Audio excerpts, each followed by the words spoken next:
I might be a little bit brain dead, but I think Hawks is trying to communicate to Endeavor in this chapter. He's trying to let him know what's going on. But okay, all jokes aside though, there is quite a bit that is behind the scenes within this chapter besides the obvious hint to Endeavor that Hawks is a double agent and the Meta Liberation is very strong, or the Paranormal Liberation Front. You know, besides the obvious, there is some things that is hidden within sight throughout this chapter that I think many can easily miss if you just read through the chapter very quickly.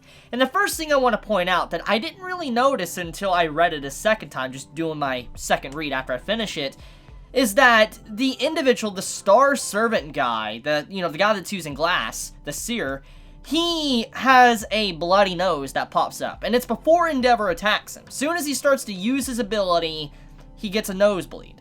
And at first, I wouldn't really think too much about this, because it's just like, when you look at what's going on here, you know, he's an old man, and obviously when it comes to quirk limitations, stuff like that does happen. We know that you can injure yourself. Endeavor is a perfect example of someone who uses their quirk too much can really affect their health. So, thinking that the individual using his quirk could cause a nosebleed since he's technically a psychic, it does fall all into line together for the cliche-like effect, the trope of, let's say, a psychic getting a bloody nose or a headache.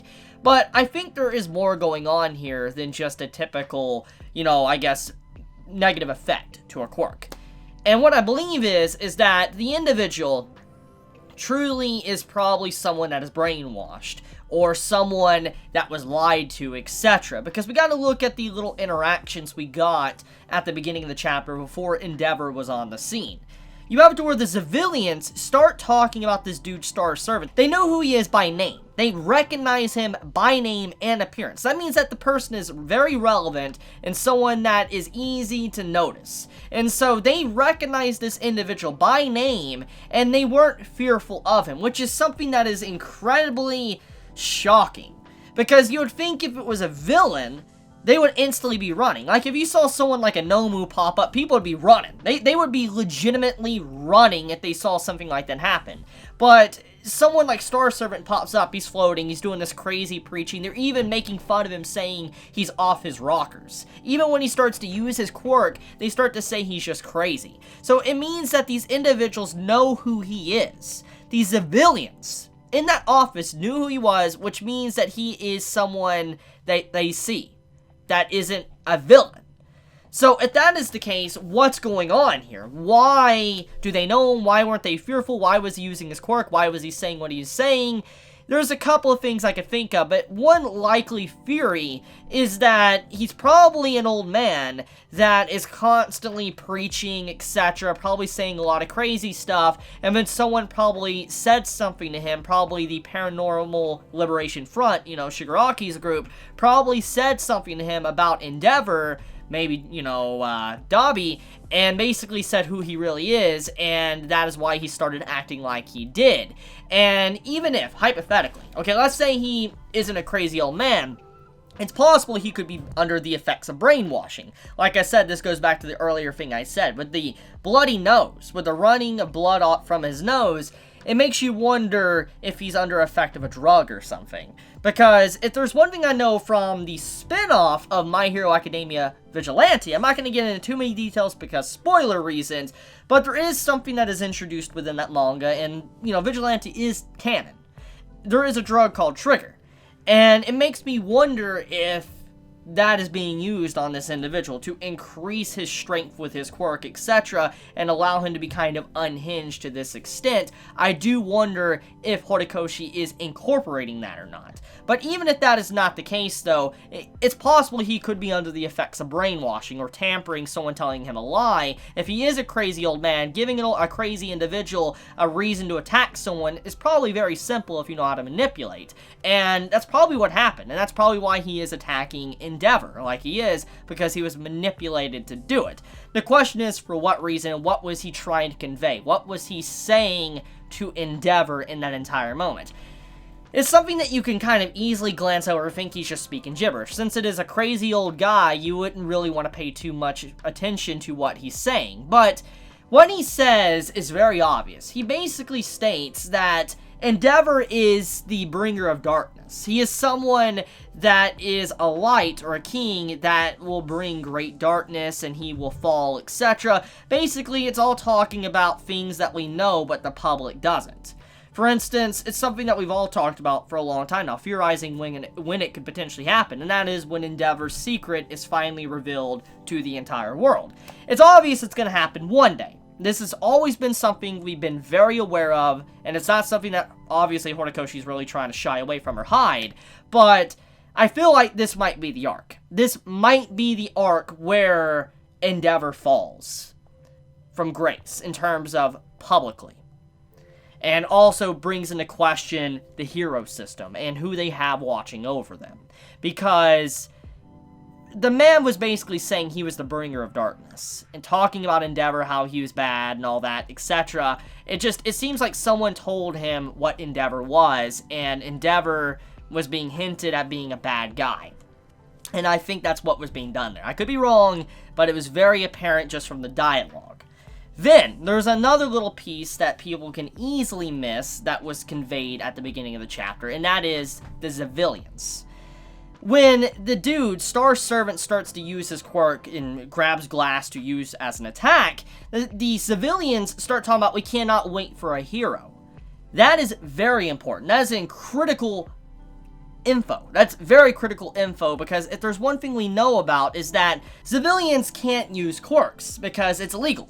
And for them to kind of say something like that, it references the Daika City stuff. It references that, you know, the movement of the Liberation Front is definitely making steps in stride to where civilians are starting to think that they can use their quirk and they support that, you know, viewpoint. It's becoming very apparent that something like that's happening in society is actually taking a shift because of just what those common office civilians said. That's important. Now, let's talk about another little thing that people could have missed. And I could be wrong here, and I could just be seeing things, but if you look very closely at this image of Hawks when he arrives to the scene, you see something very weird on the tip of his wing.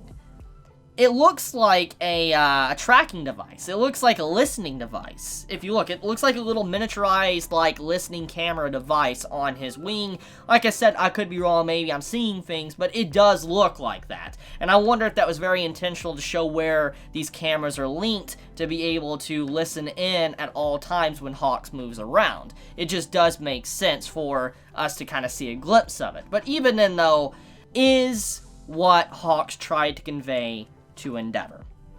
Hawks tried to tell Endeavor what was really going on. It does make me wonder if Hawks purposely might have set up Starservant to do something. Maybe Hawks said something to Starservant, and even if it's messed up, maybe Starservant is a part of the Meta Liberation Force, and maybe he's, he did what he did to kind of set an example for people can use their quirks or not without heroes. Maybe that was set up. I don't know. I don't think, Hawks would do that to ruin someone's life, but it just does make you wonder. But anyways, though, Hawks tries to convey a message to Endeavor. And the message is that he is a secret agent and that there is a force moving behind the scenes that is definitely shifting everybody's viewpoint, and they are winning. They are winning. Because the civilians saying what they said at the beginning of the chapter definitely proves that. So, the question is, can Endeavor find out the cryptic message? When you look at the message that Hawks was trying to convey, it is very obvious. Like, he says Daika City, then he says book, talks about a movement, then he says a line that only Endeavor would understand. So, I think that Endeavor, knowing who he is and how he's definitely not, dense, I don't think he's dumb at all. I do think he'll be able to catch on to what Hawks is saying. But it's also likely he could take it in the wrong way and think that Hawks is actually supporting the book, and he might have the exact opposite opinion of Hawks and not like him. It's very likely one of these two things could potentially happen. Either, once again, he believes in Hawks and he realizes what's going on behind the scenes, which puts Hawks in danger, which Hawks is already in danger. Saying what he said within this chapter already puts him in danger where he could potentially die. I mean, he's really in deep, really deep to where it's bad right now. But regardless of that, Question is, will Endeavor take it in the way that Hawks meant, or will he take it in a way that Hawks is a threat?